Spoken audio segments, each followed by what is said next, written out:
नमस्कार। सबका आप सबका मैं स्वागत करता हूं। जनरली हम नेशनल मीडिया से प्रेस कॉन्फ्रेंस करते हैं। मैंने सोचा कि हमें रीजनल मीडिया से भी बात करनी चाहिए और इसीलिए हमने ये इनिशिएटिव लिया है। काफ़ी लोग हैं जो, जैसे रणदीप ने बोला, सबको चांस तो नहीं मिलेगा, मगर हमारी कोशिश होगी कि ज़्यादा से ज़्यादा लोगों को चांस मिले। कोरोना वायरस की सिचुएशन आप सब जानते हो। देश में जो हालत है वो आपके लिए, आपके सामने है, बिल्कुल क्लियर है।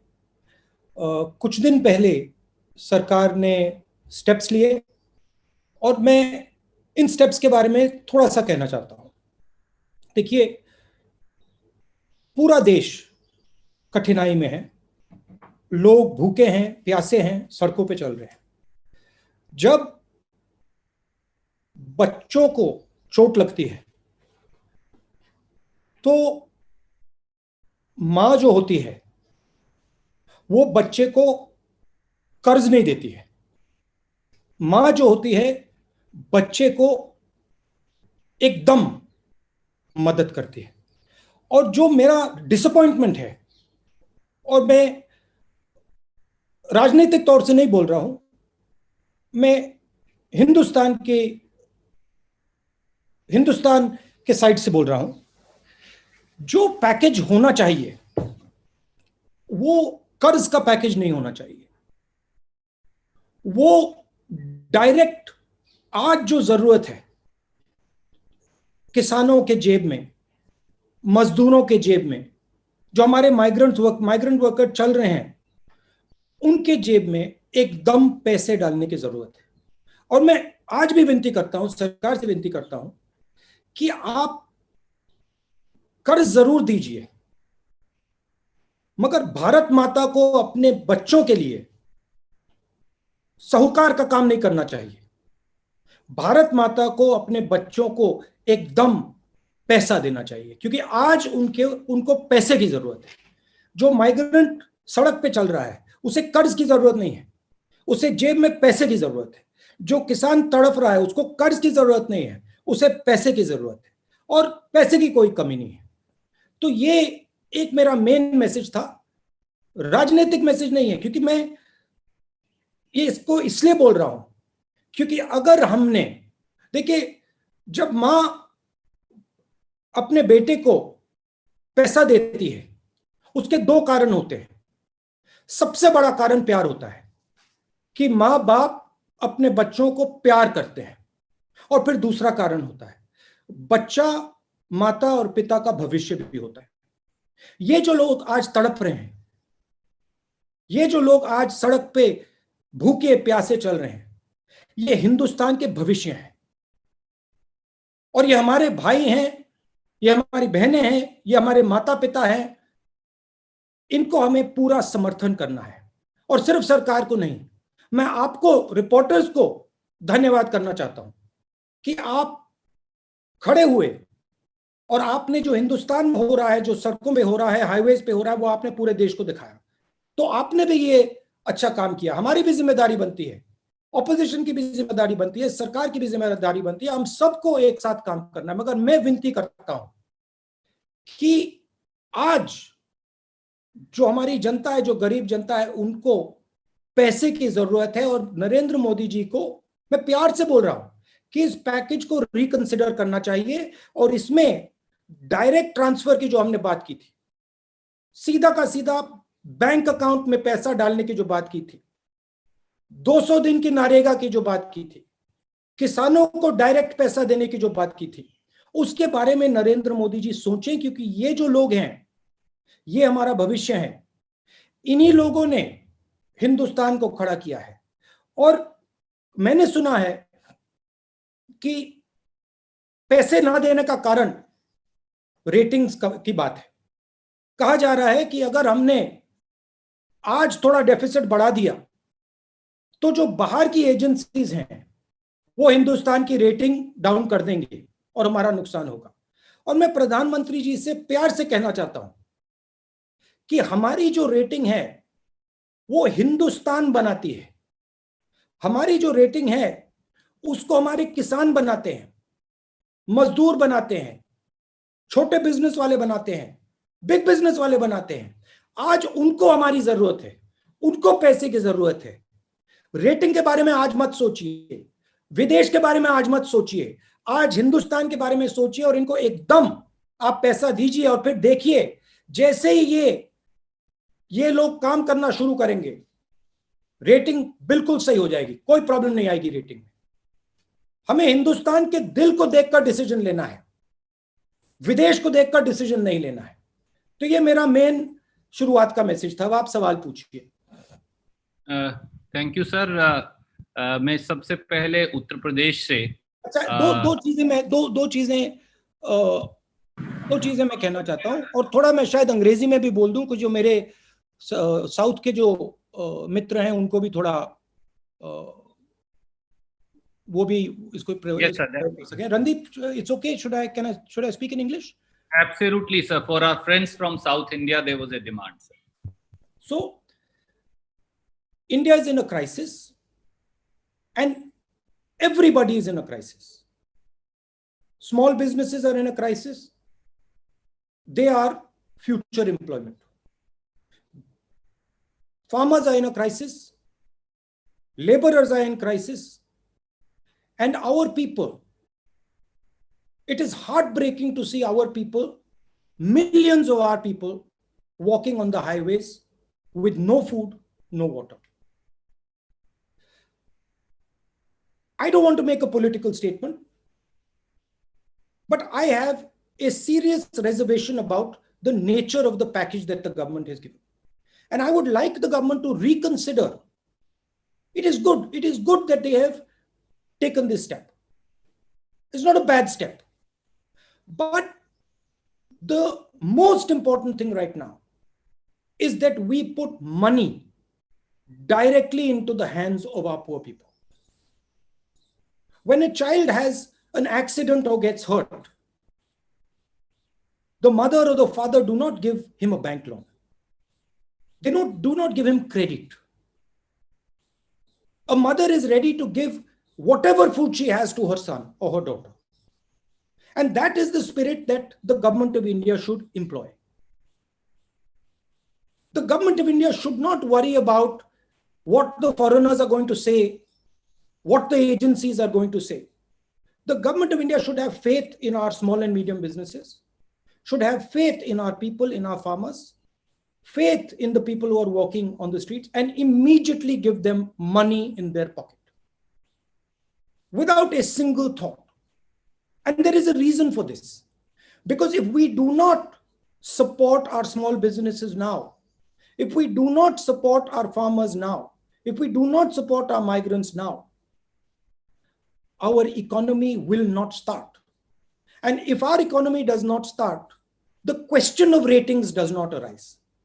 So I would like to ask the government, and with all respect, I would like to ask the Prime Minister to think about putting money directly into the bank accounts of our people. In the Congress party, we had an idea called Nyay. Do Nyay temporarily. Don't do it permanently, do it temporarily. But please start putting money into the small businesses, into the farmers, into the migrants' bank accounts. Because if we do not, we will have a catastrophic result. What is going to come if we do not do that is going to be much worse than what we have seen. It is going to overshadow the disease of COVID. So that is my main message. I'd like to say two other things. One, there have been numerous tragedies. There have been tragedies where people have died, and I would like to offer my condolences to all those people, those families who have lost loved ones. And finally, one point about the lockdown. The lockdown is not a simple thing. We have to, when we open the lockdown, we will have to open the lockdown and we will have to make a transition. It is very important that we open the lockdown intelligently and carefully without sacrificing the vulnerable people. We cannot sacrifice our old people. We cannot sacrifice our people who have diabetes, heart disease, hypertension, kidney disease. We have to protect them. And it is the primary duty for everybody to do that. Hindi में भी ये आखिरी बात बोल देता हूं, जहां तक लॉकडाउन का सवाल है, लॉकडाउन एक ऑन ऑफ स्विच नहीं है. लॉकडाउन को समझदारी और होशियारी से हमें लिफ्ट करना है, ध्यान से लिफ्ट करना है. ये एक इवेंट नहीं है, ये एक प्रोसेस है और इसको हमें ध्यान से, होशियारी से और समझदारी से लिफ्ट करना है. और सबसे जरूरी बात, जो हमारे वनरेबल लोग हैं, जो बुजुर्ग लोग हैं, जो हार्ट पेशेंट्स हैं, जो लंग डिजीज के पेशेंट्स हैं, जो हाइपरटेंशन के पेशेंट्स हैं, जो किडनी डिजीज के पेशेंट्स हैं, उनकी रक्षा हमें कर कर ये लॉकडाउन हटाना है. तो ये मेरा ओपनिंग स्टेटमेंट था. अब आप कोई भी सवाल पूछिए. धन्यवाद. बहुत बहुत शुक्रिया सर. सर, श्री केसी वेणुगोपाल जो जनरल सेक्रेटरी है आईसीसी ऑर्गेनाइजेशन है, he has also joined you. We welcome him also to this special press conference. May I, sir, begin I thought you were saying KC Venugopal is going to ask me a question. Of course, I'm sure he has plenty of questions that he asks all of us, sir. बताइए. उत्तर प्रदेश से ABP Ganga से अनुभव शुक्ला जी, क्या आप अपना सवाल पूछेंगे? आप अपने आप को अनम्यूट करिए और सवाल पूछिए. अनुभव जी. अनुभव जी को हम ढूंढ रहे हैं. राहुल जी, सबसे पहले तो नमस्कार. एक second Anubhav ji. Can you find? Rahul ji, आवाज जा रही है मेरी आप तक? गुलाबी रंग का पर्दा है इनके पीछे. हमें चेहरा नहीं दिख रहा है. रेड पर्दा है, गुलाबी पर्दा. हाँ, गुलाबी पर्दा है और क्रीम कलर का शर्ट पहना है इन्होंने. हाँ, मिल गए. हाँ, थैंक यू. राहुल जी नमस्कार. सबसे पहले तो कैसे हैं आप? ठीक है. जो बात आपने कही, सबसे पहले सवाल वही है कि जिस तरीके से जब अर्थव्यवस्था गोता लगाने लगी, तब केंद्र सरकार ने 20 लाख करोड़ के पैकेज का ऐलान किया. 3 फेजेस में ये पैकेज जो है वो दिए भी जा चुके हैं, लेकिन तमाम सारे जो इंडस्ट्रियलिस्ट हैं उनको समझ में नहीं आ रहा है. उनका ये कहना है कि अगर ये लोन देने की बजाय जो पिछला लोन था उसको माफ करते तो ये शायद ज्यादा बेहतर होता, क्योंकि लोन दे रहे इंडस्ट्री चलेगी, जब डिमांड नहीं होगी तो सप्लाई कहाँ करेंगे. एक सबसे बड़ी वजह वो है और आपने वो बात कही भी. दूसरा, क्या आपको लगता है कि ये ज्यादा बेहतर होता कि 20 लाख करोड़ को राज्यों को दे देते और वो अपनी सुविधा के अनुसार से जिसको जितनी जरूरत होती उतना पैसा वो देते खुद? देखिए, आपने जो डिमांड की बात बोली वो बिल्कुल सही बात है.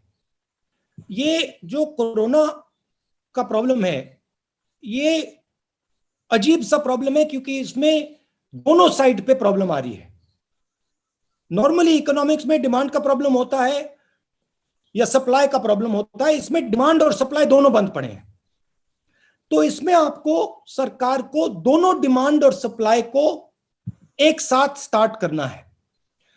इस पैकेज में कर्ज की बात की है, मगर इस कर्ज से जो आपने बात बोली, डिमांड शुरू नहीं होने वाला है, क्योंकि जब तक लोगों के जेब में पैसा नहीं होगा वो चीजें नहीं खरीद सकते हैं. तो मैंने शुरुआत में बोला कि इस पैकेज को रिकंसिडर करना चाहिए नरेंद्र मोदी जी को, और उसमें एक डिमांड फायर करने का एक सेक्शन डालना चाहिए. उसमें न्याय जैसी योजना हो, आप उसको दूसरा नाम दे दीजिए, मगर डिमांड को स्टार्ट करने के लिए, डिमांड को फायर करने के लिए उसमें पैसा देने की जरूरत है. और अगर हमने पैसा नहीं दिया और डिमांड नहीं चालू हुआ तो बहुत बड़ा आर्थिक नुकसान होगा, बहुत बड़ा नुकसान देश को होने जा रहा है. राज्यों को मैंने कहा कि कोरोना से ज्यादा नुकसान जो आर्थिक नुकसान होगा वो होगा. नहीं, राज्यों को अगर पैसा देते तो ज्यादा बेहतर नहीं होता? नहीं, देखिए, नहीं, डिलीवरी आप कैसे भी करिए, पैसा जनता के जेब में आना चाहिए, क्योंकि जब जनता के जेब में जाएगा तो ही डिमांड क्रिएट होगा. वो मोदी जी के ऊपर है, मोदी जी के ऊपर है कैसे पहुंचाना है. अगर वो स्टेट गवर्नमेंट्स को यूज करना चाहते हैं वो भी कर सकते हैं, अगर वो नेशनल गवर्नमेंट डायरेक्ट करना चाहते हैं वो भी कर सकते हैं, मगर मेरा कहना है कि बहुत जरूरी है कि गरीब लोगों के जेब में डायरेक्ट पैसा जाए। धन्यवाद राहुल जी, धन्यवाद। Thank you. क्या मैं सब दोस्तों को ये रिक्वेस्ट कर सकता हूं कि एक राउंड में कृपया एक सवाल पूछें, दूसरे राउंड में हम कोशिश करेंगे। अब मैं सीधा देश के दूसरे कोने में केरल जाता हूं और एशिया नेट से Prashant ji is here from Asianet. Prashant ji, will you please ask your question? Prashant ji from Asianet in Kerala. Can you just या ओके या can you see me mister Gandhi? Yes, we can. No. He also Hello, has Mr. a Rahul pink Gandhi. wall. Thank you for this interaction. Prashant, yes, I see you. How are you? Yeah, fine. Actually, the package announced by the center, that is mainly loan based, and they are saying that this is to increase the infrastructure in a long-term basis. Also, they are coming up with structural reforms. So, do you think that these measures will help? Because immediate cash transfer is what you ask, but do you think long-term measures like infrastructure development is also needed? As I am from Kerala, though Mr. Randeep Surjewala said that only one question can be asked.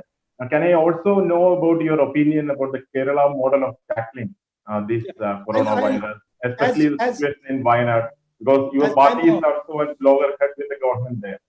As I'm a member of Parliament from Kerala, I will answer your Kerala question as a special request. First point, the most important thing right now, as I stated, is to fire demand, to start the demand and the supply. And for that, we need to give money directly to people. Absolutely, infrastructure is key.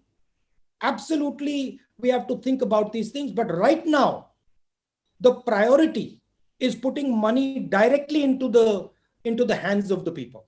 It's like when you want to start an engine, you have to put fuel into the carburetor. If you do not put fuel into the carburetor, you turn the key, nothing will happen. My worry is that when the engine starts, there will be no fuel in the carburetor, it will not start. Then we will have a very serious problem. Going to your Kerala question, look, Kerala has a history of success in healthcare and education. And this is something that has been going on for many years. It is there. It has been the case during UDF and during LDF.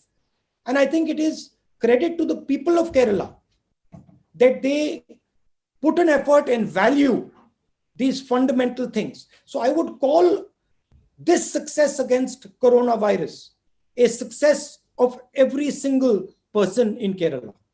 And I think it is a tremendous success of all Keralites, and it is an example for others. Thank you, sir.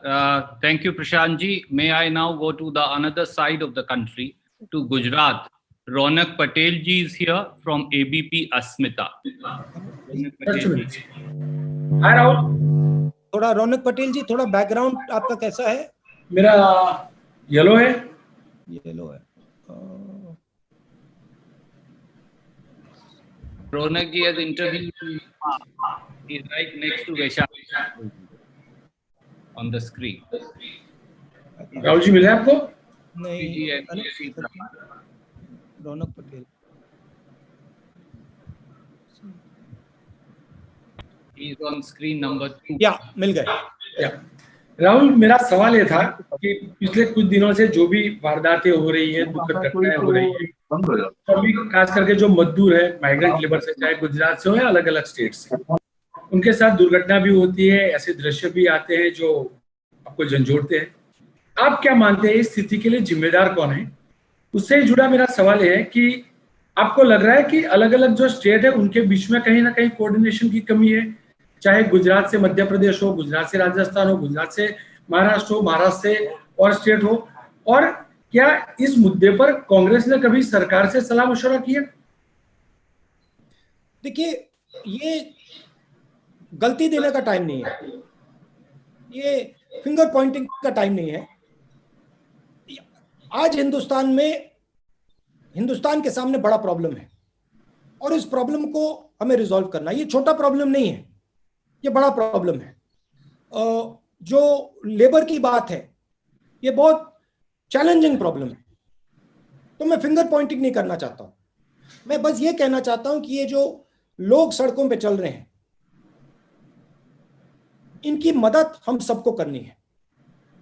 Situation ये है कि BJP सरकार में है और उनके हाथ में सबसे बड़े औजार है, तो उनको उनकी ज्यादा जिम्मेदारी बनती है। हम ऑपोजिशन में, हमारा भी काम है, हमारा संगठन है, हमारा भी काम है, और जॉइंटली एक काम सबको करना पड़ेगा। स्टेट्स की कोऑर्डिनेशन में कोई कमी रह सकती है, मगर उसको रिजॉल्व करना है। हम ये नहीं कह सकते कि हाँ भैया मध्य प्रदेश और इसके बीच में कोऑर्डिनेशन की कमी है, वो बात छोड़िए, रेजोल्यूशन की बात करते हैं, आगे बढ़ते हैं। और जो आंधी आने वाली है, क्योंकि आने वाली है, वो जो चैलेंज है उसको हम एक साथ मिलकर कन्फ्रंट करें। Thank you, Ronak ji. May I now go to another part of the country, to Assam. From Parag News, Pranoy Bordoloi ji, please come in. Yeah, hello. Can you hear me? Yes, I can Yes. Hi. Yeah, good afternoon, Rajiv ji. Rahul ji. My question is same thing. The migrant issue is a big issue in India, and Assam is also no exception. So lakhs of people from Assam, they are stranded in different parts of the India. So what do you think? Whether the government of Assam as well as the government of India is doing appropriate step? They are doing properly to evacuate the people from those places to their home states. As I already mentioned, it is a very challenging job. There might be discrepancies, but I don't want to raise or finger point about the discrepancies. This is not the time or the place. Whenever something like this happens, it is easy to point fingers. I don't want to do that. But our people are in pain. They are struggling. Millions of people are walking towards their homes. And it is our duty as the opposition, it is the duty of the government of India and all of us to protect them, to help them. And so I think the spirit should be one of trying to do as much as we can to make their life easier.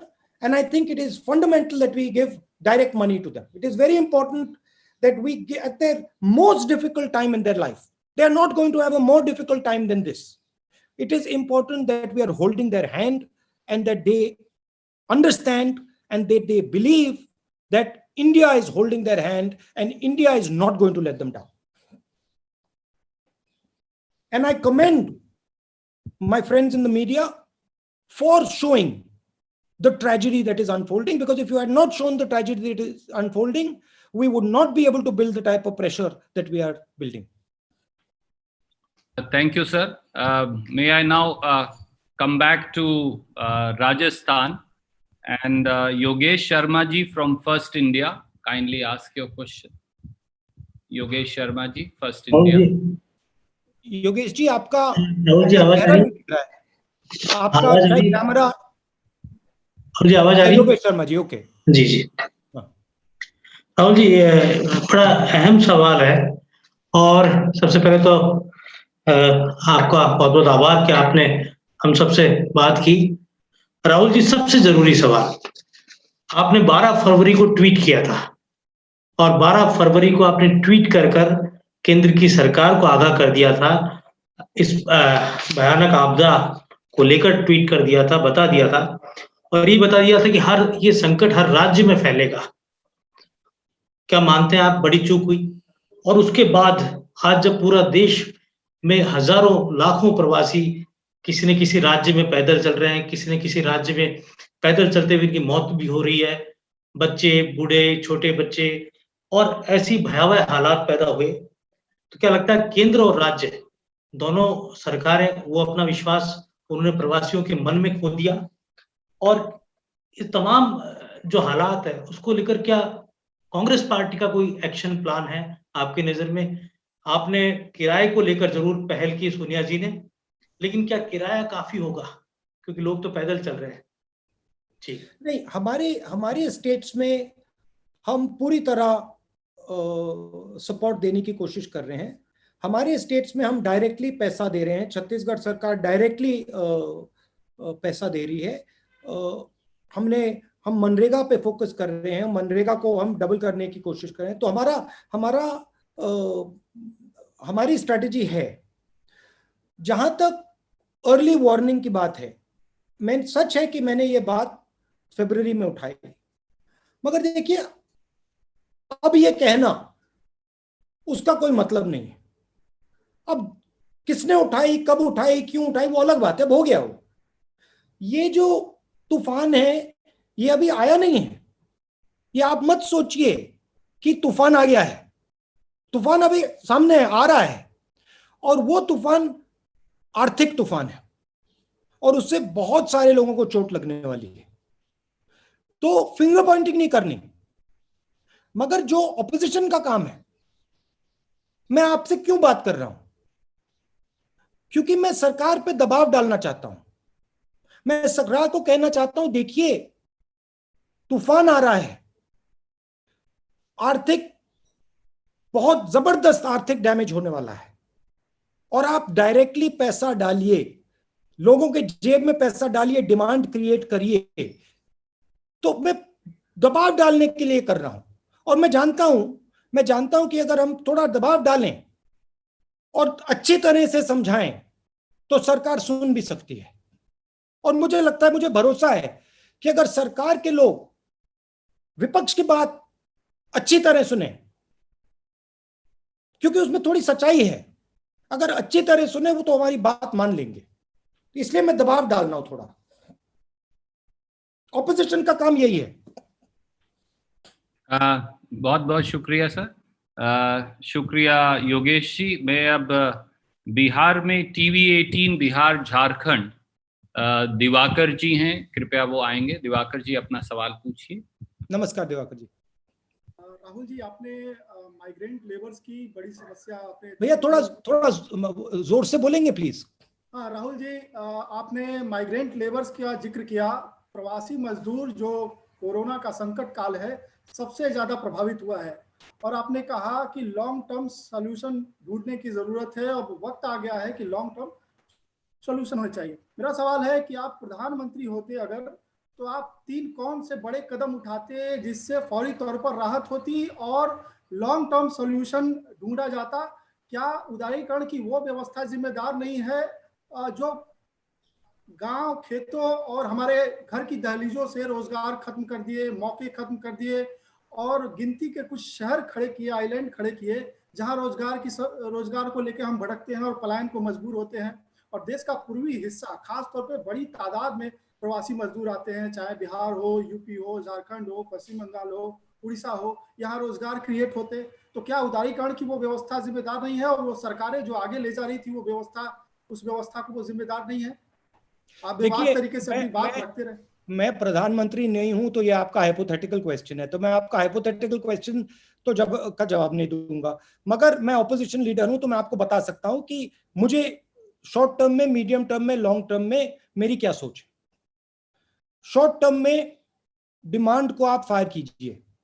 Short term में आप जो छोटे और medium business वाले हैं जो हिंदुस्तान को रोजगार देते हैं उनकी आप रक्षा कीजिए, और जो आर्थिक तूफान आने वाला है उसके लिए आप प्रिपरेशन शुरू कर दीजिए।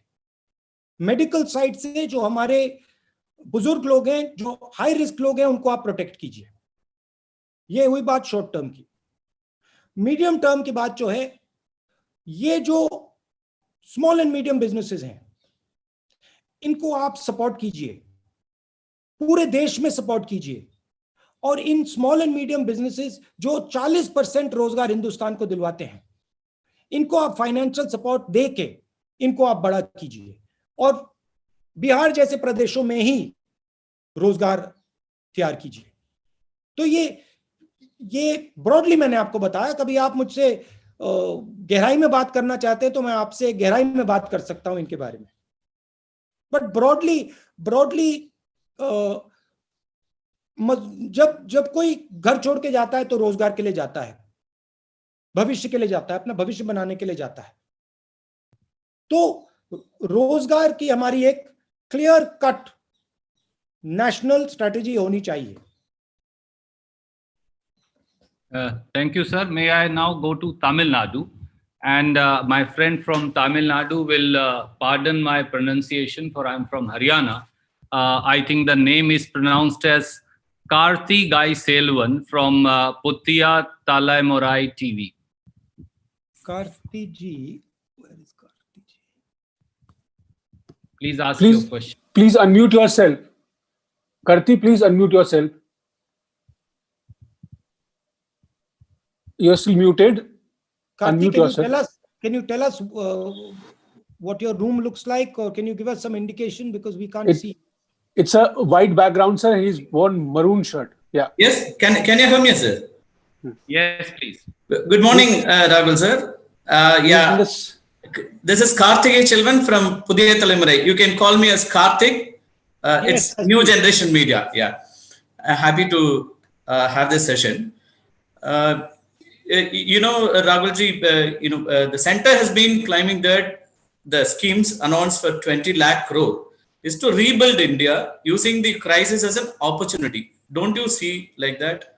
It's like 1991 where we went for a reformation. Similarly, we are using this corona crisis as an opportunity to rebuild India. That's what the center claims. Don't you see like that?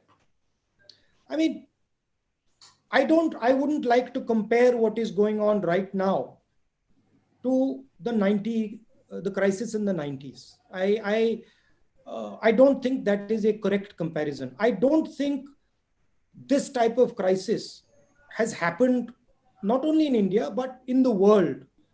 A crisis of this nature has not happened for a very long time. If we want to think about an opportunity into the future, we have to think about our present. You cannot imagine a future and then say, I'm not bothered about the present. And so if you want to have a future, you have to defend your present. And currently there is tremendous pain. In Tamil Nadu, I know many, I've seen pictures of many migrants who are walking from Tamil Nadu. These people are the future of India. We have to protect them. We have to support them. We have to give them money. We have to make them confident. And so, yes, there is a potential for a future transformation, but that will come later. But right now, today, we have to think about what is going to happen to all our old people. We have to think what is going to happen to our people who have heart disease, who have lung disease. And we have to protect them. Okay. Thank you. Thank you, sir. May I now request Mukesh Rajput ji from Khabre Abhi Tak, Haryana and Himachal to ask his question. Mukesh Rajput ji. Mukesh Rajput ji, you have to unmute yourself. जी शुक्रिया सुरजेवाला जी। राहुल जी नमस्कार। मैं आपको याद दिलवाना चाहूंगा, आप ही के पिताजी कहा करते थे कि सरकार जो पैसा देती है, 1 रुपया देती है तो 15 पैसे आम आदमी तक पहुंचते हैं। और आज की तारीख में ये जो परसेंटेज बढ़ा है, घटा है, क्योंकि सरकार हमेशा ही सहायता करना चाहती है, लेकिन जिस तक वो सहायता पहुंचनी चाहिए वो सहायता पहुंचती 15% थी जब कांग्रेस का शासन था। आज कितना पहुंचती है, एक तो मैं ये जानना चाहूंगा। और जिस तरीके से ये जो कोरोना वायरस की महामारी पूरी दुनिया में फैली है, तो उस वक्त जब लॉकडाउन का फैसला लिया गया, क्या वो सही फैसला था, या फिर आज जिस तरीके से जो चौथा चरण इसका आने वाला है और उसमें तमाम जो चीजें हैं उनको खोलने के प्रयास किए जा रहे हैं क्योंकि अर्थव्यवस्था के लिए जरूरी है। तो आपकी दृष्टि में अर्थव्यवस्था जरूरी है, लोगों का सही सलामत रहना जरूरी है, किस तरीके से आप इन सब चीजों को देखते हैं? ये जो आप एक चॉइस दिखा रहे हैं जी, कह रहे हैं कि या अर्थव्यवस्था को प्रोटेक्ट किया जाए या हेल्थ को देखा जाए, ये एक फॉल्स चॉइस है। ऐसी कोई चॉइस नहीं है। हिंदुस्तान काफी इंटेलिजेंट देश है। हम अगर ठीक से प्लानिंग करेंगे तो हम दोनों चीजों को बैलेंस करके निकाल सकते हैं। मैं यहां ये नहीं कहना चाहता हूं कि लॉकडाउन ठीक था, लॉकडाउन गलत था। मुझे ये दिख रहा है कि लॉकडाउन हुआ और अब हमें लॉकडाउन से होशियारी से, इंटेलिजेंस से, समझदारी से निकलना है। किस प्रकार निकलना है? ना हमें इकोनॉमी को सैक्रिफाइस करना है, ना हमें अपने बुजुर्ग लोगों को सैक्रिफाइस करना है। यही तो प्लानिंग होती है। इसीलिए तो प्लानिंग की जाती है कि ये जो कॉम्प्रोमाइजेस होती हैं, ये सही कॉम्प्रोमाइज हम निकाल पाए। तो आइडिया होना चाहिए कि जो हमारे रिस्की लोग हैं, कमजोर लोग हैं, उनको पूरा प्रोटेक्ट करें और अर्थव्यवस्था को जल्दी से जल्दी शुरू करें। ये एक चॉइस नहीं है, ये एक फॉल्स चॉइस है कि एक ही करा जा सकता है, दोनों करे जा सकते हैं। Thank you, sir. May I now request Asif Iqbal ji from Z Salam. Ragna ji, I'm coming to you also. Asif Iqbal ji from Z Salam to come. Rahul ji आदाब, मैं ब्लू शर्ट में हूं और मुझे उम्मीद है जी सर। सबसे पहले तो बहुत मुबारकबाद कि आप लोगों ने इतनी बड़ी पहल की। आपकी मीडिया टीम भी बधाई की पात्र है कि इस तरह की इनोवेशन हुई। राहुल जी, इस वक्त आप जर्नलिस्ट हो गए हैं, आप दो बड़े लोगों से आपने बातचीत की, बहुत सारे सवाल किए, रघुराम राजन जी से और अभिषेक चटर्जी जी से। तो उन दोनों लोगों से आपको क्या पॉइंटर मिला? वो ऐसे कौन से गुरु मंत्र कह ले या तमाम सवालों के आपके जवाब कह ले जो आर्थिक अर्थव्यवस्था को मजबूत करने के लिए उन लोगों ने आपको कुछ पॉइंटर दिए हों? वो पूरा हिंदुस्तान जानना चाहता है। और उसी में छोटा सवाल और कि क्या आपको लगता है, क्योंकि आपने बहुत ही अच्छी बात कही कि मैं इस वक्त कोई सवाल जवाब नहीं करना चाहता, सरकार पे कोई आरोप नहीं लगाना चाहता, मैं बस आगे की मुझे चिंता है, क्योंकि आप बार बार ये बात कह रहे हैं कि आगे तूफान आने वाला है। वो कौन सा ऐसा तूफान होगा जिसके जवाब के लिए आपको जो सजेशन है जो आप केंद्र सरकार को देना चाहते हैं? क्योंकि आपने कहा कि मैं दबाव बनाना चाहता सरकार पे कि सरकार हमारी तमाम सवालों को गंभीरता समझे और जाने और उसका इलाज ढूंढे।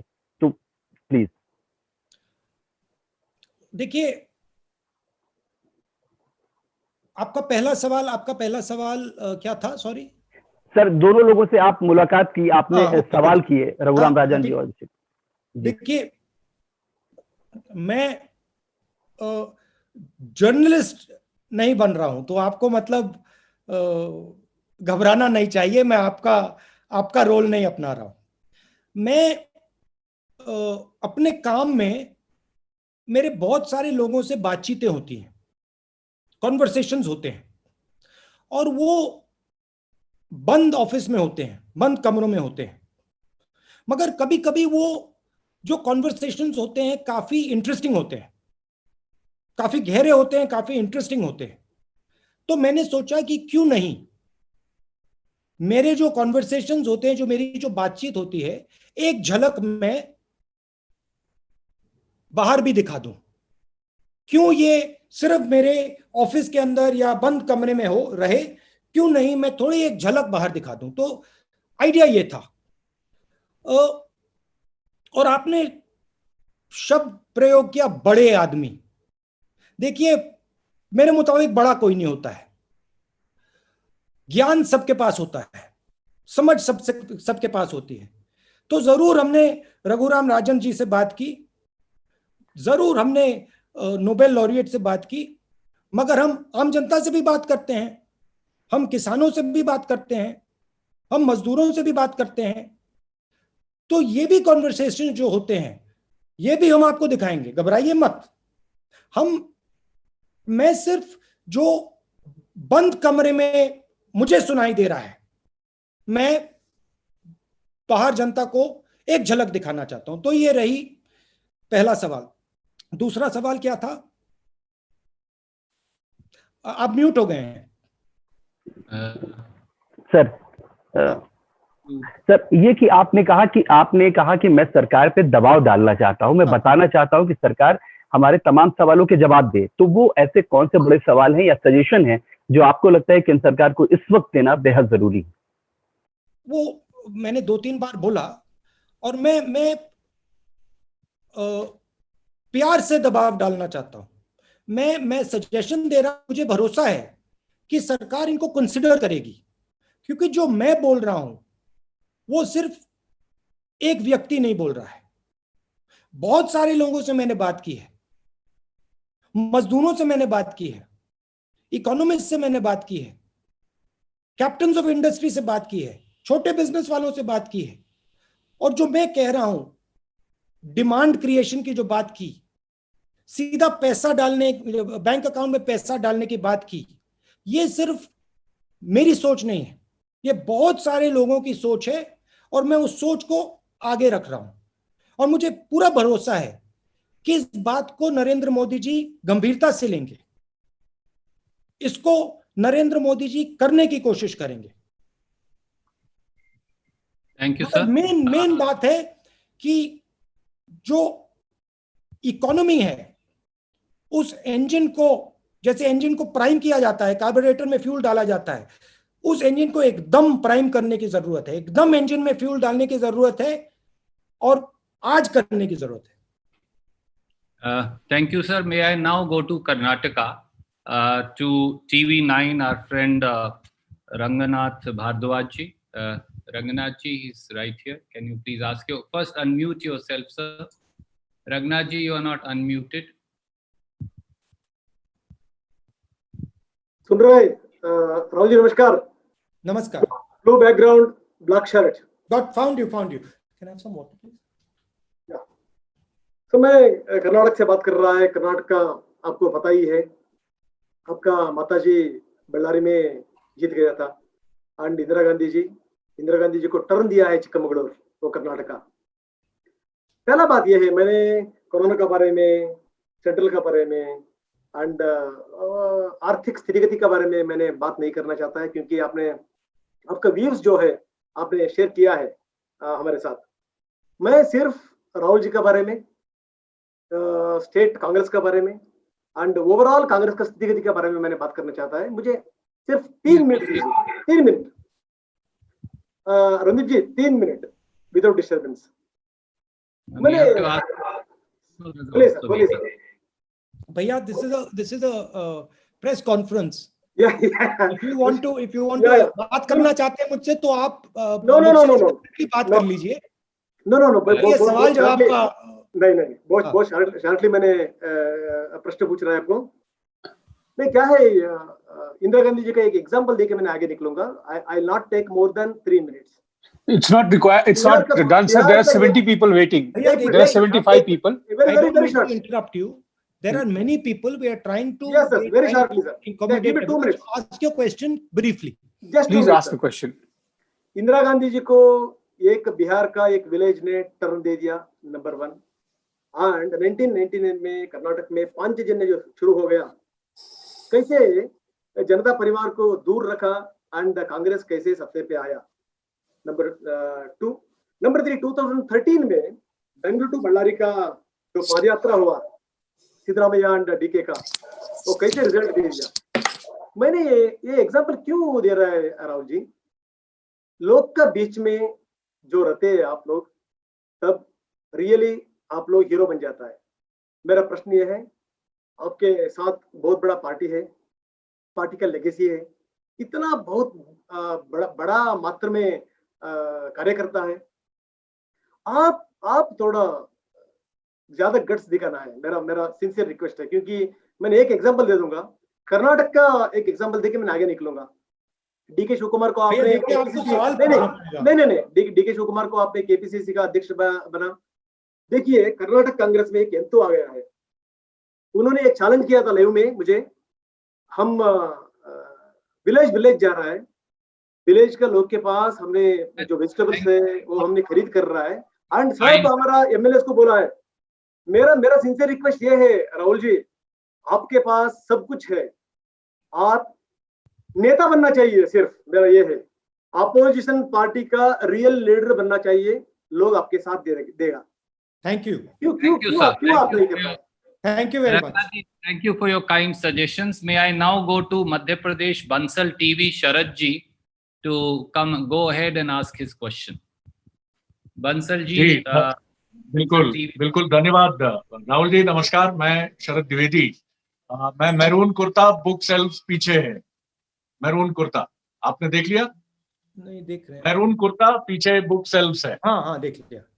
जी जी, मैं आपसे जानना चाहता हूं, जब लाखों की संख्या में श्रमिक इस समय लौट रहे हैं अपने अपने गांव को, अपने अपने नेटिव प्लेसेस को, ऐसे में मनरेगा जो यूपीए के समय शुरू हुआ था और एक बड़ा रिवोल्यूशनरी स्कीम माना गया था खेतीहर मजदूरों के लिए, श्रमिकों के लिए, अब ये मनरेगा फिर एक बार इन श्रमिकों की उम्मीद की किरण है, इनकी होप है, इनकी आशा है। क्या और इसको स्ट्रांग बनाने के लिए और मजबूत बनाने के लिए मनरेगा और इफेक्टिव हो, इसके लिए क्या सोचते हैं आप? देखिए, मनरेगा में हमने सजेशन दिया है कि नंबर ऑफ डेज को डबल कीजिए, मगर आज का हिंदुस्तान और 10 साल पहले वाला हिंदुस्तान अलग है। आज बहुत सारे जो हमारे मजदूर हैं वो शहरों में रहते हैं, तो हमारे दो कॉन्सेप्ट्स हैं। एक कॉन्सेप्ट गांव में इनकी प्रोटेक्शन, मनरेगा। दूसरा कॉन्सेप्ट शहर में इनकी प्रोटेक्शन, न्याय योजना, कि डायरेक्ट इनके बैंक अकाउंट में कम से कम मिनिमम पैसा डाला जाए। तो ये ड्यूल स्ट्रेटेजी है, और ये मनरेगा के 10 साल बाद वाला जो हिंदुस्तान है उसके लिए स्ट्रेटेजी है। और हम सरकार से कह रहे हैं कि देखिए, आप परमानेंटली मत कीजिए। न्याय योजना परमानेंट थी, आप टेम्पररीली कर दीजिए। आप टेम्पररीली 3, 4, 5 महीने के लिए न्याय योजना दे दीजिए, उसके बाद बंद कर दीजिए। जरूरत है आज। Thank you, sir. May I now go to West Bengal? ABP Anando Sumande, he's here. Can you please ask your question? Yeah. Black shirt, black and white curtain. Yeah. Rahul ji, देखिए, इस बारे में कोई शक नहीं है कि 8 करोड़ माइग्रेंट वर्कर्स जो हैं इस देश में, अभी उनका स्थिति, जिस स्थिति से उन्हें गुजरना पड़ रहा है, वो बेहद दुर्भाग्यपूर्ण है। आपने देखा होगा, द हिंदू अखबार ने एक सर्वे किया है जहां दिखाया जा रहा है कि राज्य में क्या हालत है उनका। जिस राज्य में कांग्रेस की सरकार भी है, जैसे महाराष्ट्र में 99% से भी ज्यादा माइग्रेंट वर्कर्स को राशन नहीं मिला है। आपने सही कहा है कि फिंगर पॉइंटिंग नहीं करना चाहिए, लेकिन जहां आपका मिलीजुली सरकार भी है, क्या महाराष्ट्र सरकार पे कांग्रेस दबाव डालेगा कि इन लोगों के लिए कुछ करना चाहिए? एक डिफरेंशिएशन है। कांग्रेस सरकार और अलायंस सरकार अलग होती है। कांग्रेस सरकार में जिस प्रकार से कांग्रेस पार्टी दबाव डाल सकती है, वो अलायंस सरकार पे उतना दबाव नहीं डाल सकती। ये आपको डिफरेंशिएशन देखना पड़ेगा। कांग्रेस सरकार पे भी एक शॉर्ट टर्म या लॉन्ग टर्म प्लानिंग होगा आप सरकार में। अगर आप कांग्रेस स्टेट्स को देखें एंड छत्तीसगढ़ जैसे स्टेट्स को देखें, तो we are very very aggressive. States where we are in alliance, we put pressure, but it is a conversation with other parties. So it results in a different type of an outcome than when there's only Congress. But we definitely are putting pressure on our partners, and certainly we are pushing Congress governments to be very aggressive in helping the poor migrants who are walking. Thank you, sir. May I now go to Maharashtra, since that's one state I've not gone to so far. Our friend Deepak Bhatuse, if I'm pronouncing it correctly, please apologize for my pronunciation, from Zitas, Maharashtra. Namaskar. Yes, I can see you, sir. दीपक भाई, सवाल पूछिए। आपने फिर mute कर लिया अपने आप को। अनम्यूट करिए Deepak ji, in the blue shirt. No, sir, you have to unmute yourself. Deepak ji, you have to unmute. No, you are still not. Yeah. अभी हुआ। राहुल जी नमस्कार। नमस्कार दीपक जी। महाराष्ट्र एक सबसे बड़ा स्टेट है जहाँ पे इंडस्ट्री सबसे ज्यादा है, इन्वेस्टमेंट सबसे ज्यादा है। लॉकडाउन की वजह से महाराष्ट्र जैसे और भी स्टेट है जिनका रेवेन्यू लॉस बहुत बड़ी पैमाने पे हो रहा है। जैसे अगर महाराष्ट्र की बात करें तो यहाँ का रेवेन्यू लॉस एजम्पशन है कि 1,40,000 करोड़ तक जाएगा। अभी जो 20 लाख करोड़ का पैकेज सेंट्रल गवर्नमेंट ने अनाउंस किया, उसमें स्टेट्स के लिए कोई हिस्सा नहीं है।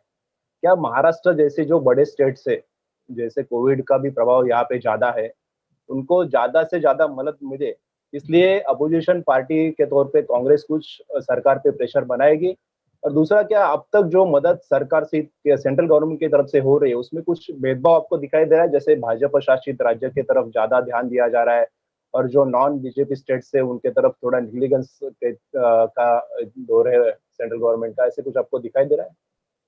देखिए, आपने कहा कि महाराष्ट्र की मदद होनी चाहिए क्योंकि महाराष्ट्र एक बड़ा स्टेट है। महाराष्ट्र सिर्फ एक बड़ा स्टेट नहीं है, महाराष्ट्र एक यूनिक स्टेट है क्योंकि महाराष्ट्र एक प्रकार से हिंदुस्तान की अर्थव्यवस्था का सेंटर है।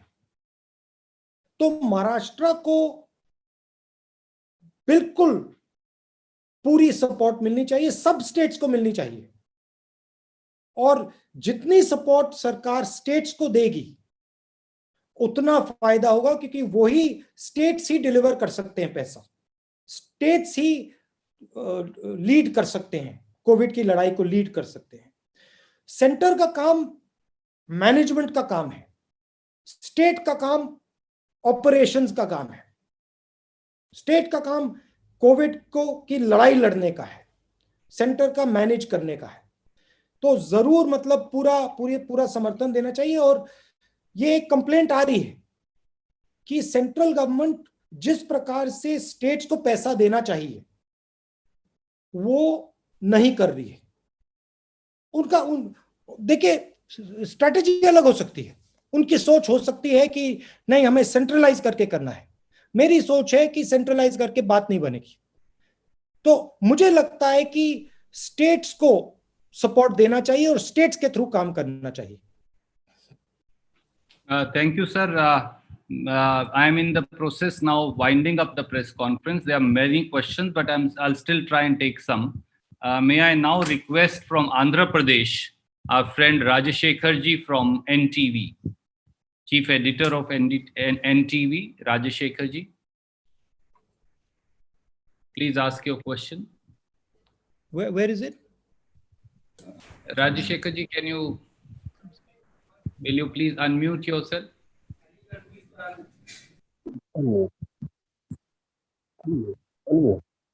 Okay, before I then, since he's next to come in, can I in the meanwhile go to Mr. Balwant Takshak of Punjab Kesari, Delhi, Punjab, Haryana. Shri Balwant Takshak, please.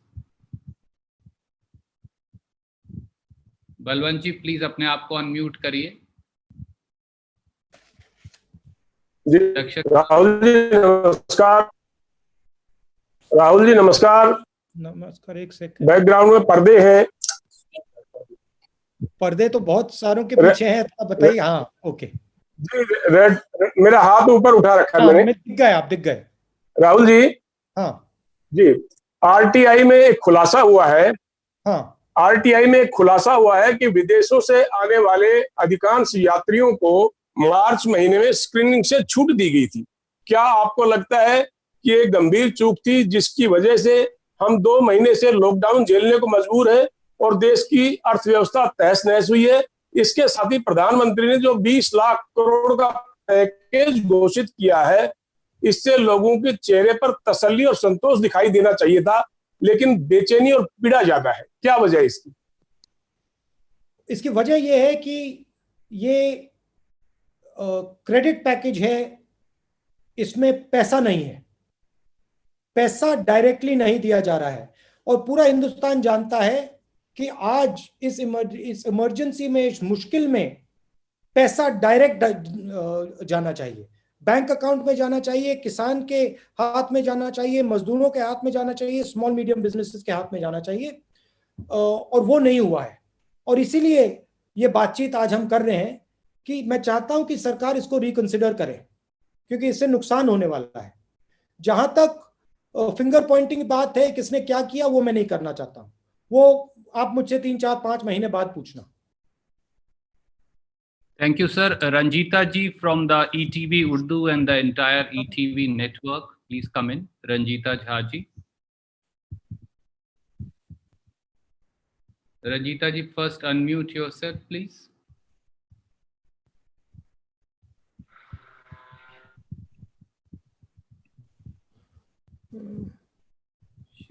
She's right here, but I think she can't hear me, sir.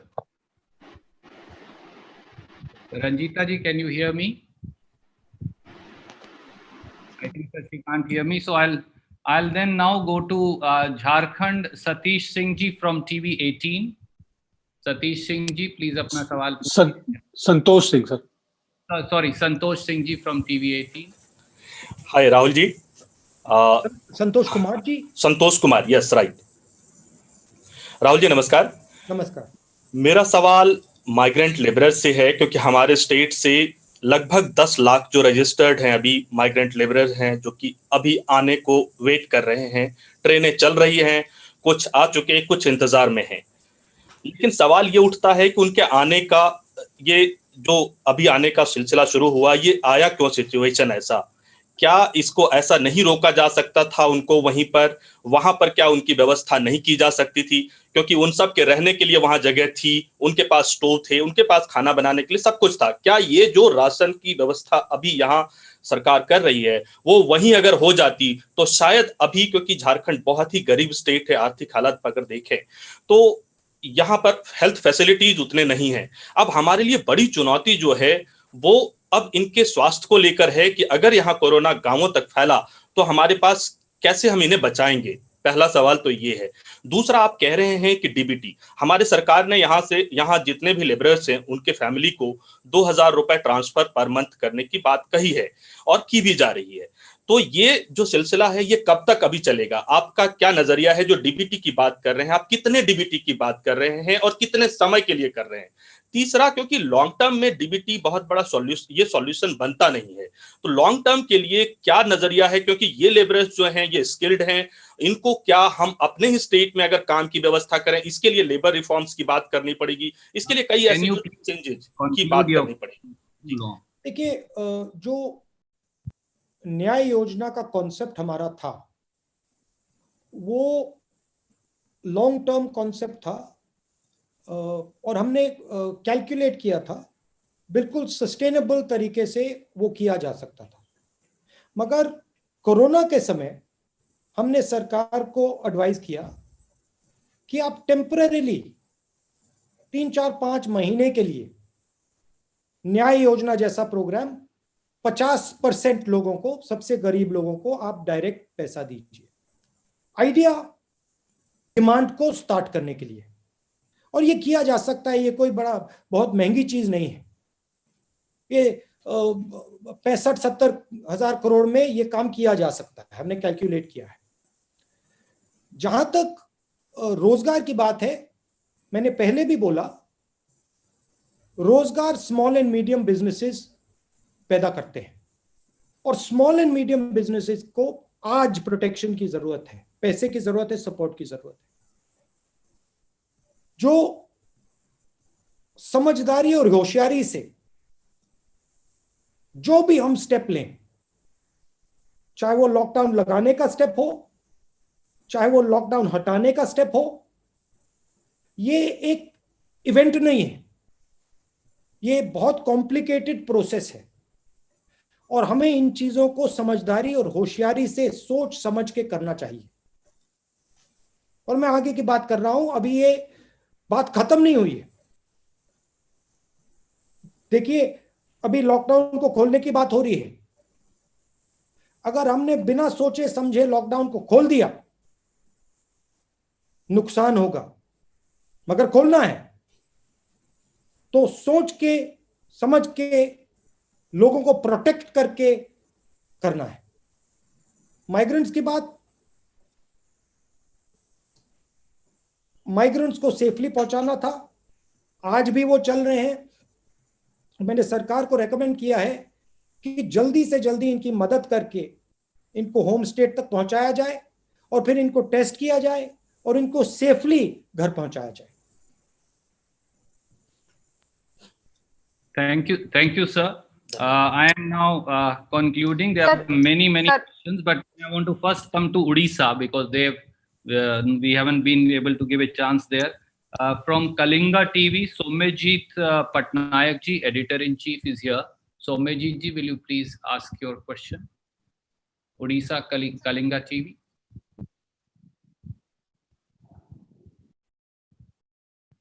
Somajit ji. Can you tell us your background? What is the background? Can you just describe a little bit? मौका है.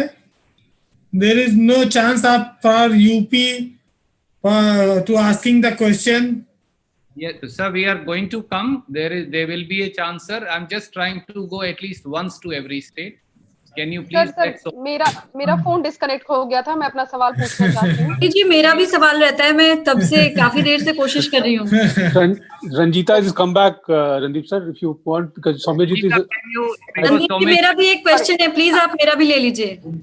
राहुल जी मैं रंजीता हूँ news 18 से और मेरा एक सवाल है. और हमारा चैनल का चैनल है, हम चाहेंगे उनको चांस मिले.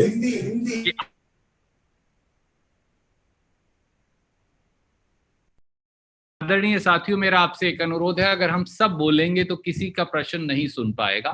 रंजीता जी, will you now first come in since you had got disconnected, and then we will go to other friends. We will go to Chhattisgarh, sir, don't worry.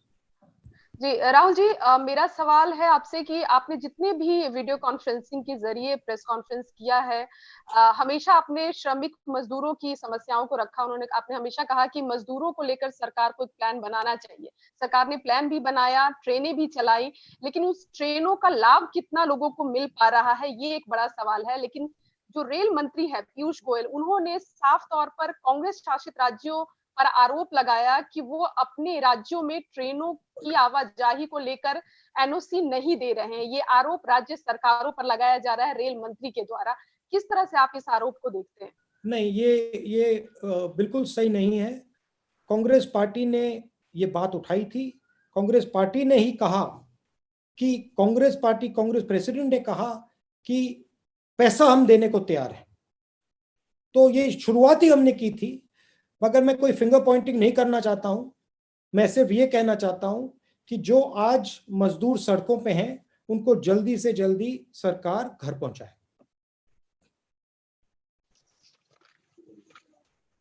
Thank you. Shirish Mishra ji from IBC Chhattisgarh. Rahul ji, मैं blue T shirt में हूं और मेरा IBC का लोगो उसमें दिख रहा होगा, मेरी ब्लू टी शर्ट में. हाँ, नमस्कार. आपको याद होगा मैंने आपका नीमच में इंटरव्यू किया था 11 मई को, और मुझे ये इस बात का सौभाग्य प्राप्त हो रहा है कि मैं आपसे 1 साल बाद उसी समय बात कर रहा हूँ, लगभग 2 दिन बाद. तो सबसे पहले तो इस बात के लिए बहुत बहुत धन्यवाद कि आपने हमारे राज्य की तारीफ करी, छत्तीसगढ़ की तारीफ की. हालांकि हमारा चैनल मध्य प्रदेश छत्तीसगढ़ का चैनल है. मध्य प्रदेश में भी आपकी गवर्नमेंट अच्छा काम कर रही थी. आपने जिस तरह से बात की थी पहले कि तूफान आने वाला है, फिर आपने बोला सरकार पर दबाव बनाना है. जब मैंने आपसे इंटरव्यू किया था तब आपने बोला था कि प्यार समझाना है. तो आप तो लगातार उनको प्यार समझा रहे हैं, उनको समझ में नहीं आ रहा है. मैं देख रहा हूं कि आप और पोलाइट हो गए हैं. हालांकि आप चाह रहे हैं कि दबाव बनाया जाए उन पर, और हम लोग उसमें साथ में आपकी जो डायरेक्ट ट्रांसफर स्कीम है वो बहुत अच्छी स्कीम है. छत्तीसगढ़ में बहुत अच्छा काम हो रहा है. मैं चाहूंगा कि छत्तीसगढ़ में उस काम को थोड़ा सा और बढ़ाया जाए.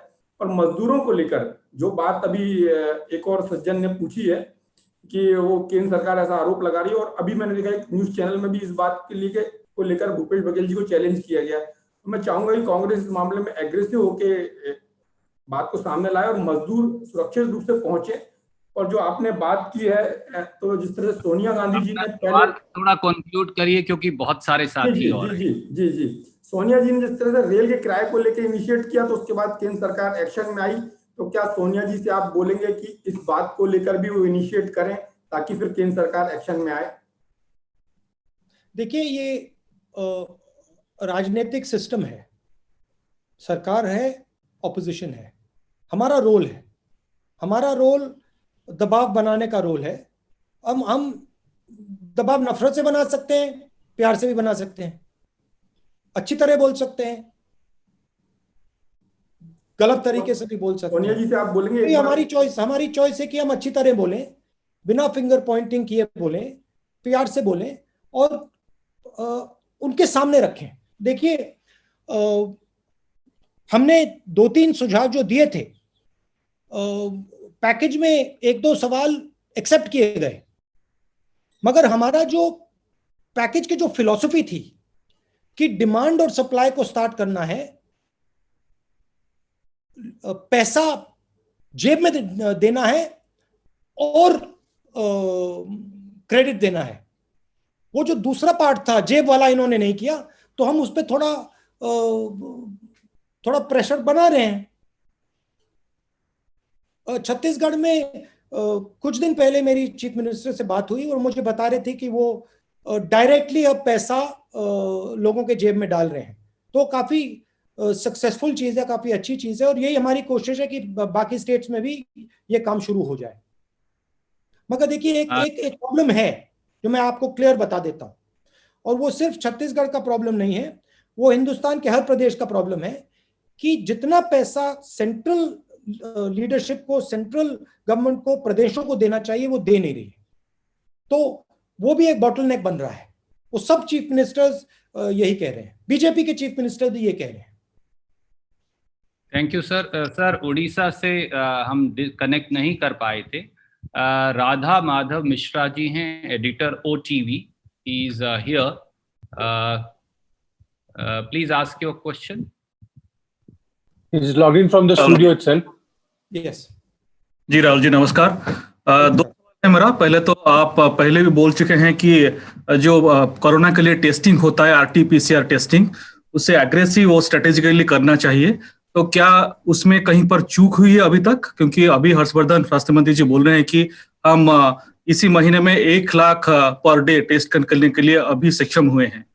तो दूसरा सवाल है कि जैसे कि प्रधानमंत्री जी ने बोला है कि लोकल के लिए वोकल बने, तो स्वदेशी प्रोडक्ट के लिए क्या ये सही मौका है? क्योंकि सारे जो माइग्रेंट लेबरर्स हैं अभी गांव लौट रहे हैं, तो जो लोकल प्रोडक्ट्स है, स्वदेशी है, खादी है, उसके लिए एक बढ़िया मौका है, ये एक सही बात है, उसे बढ़ावा देना चाहिए।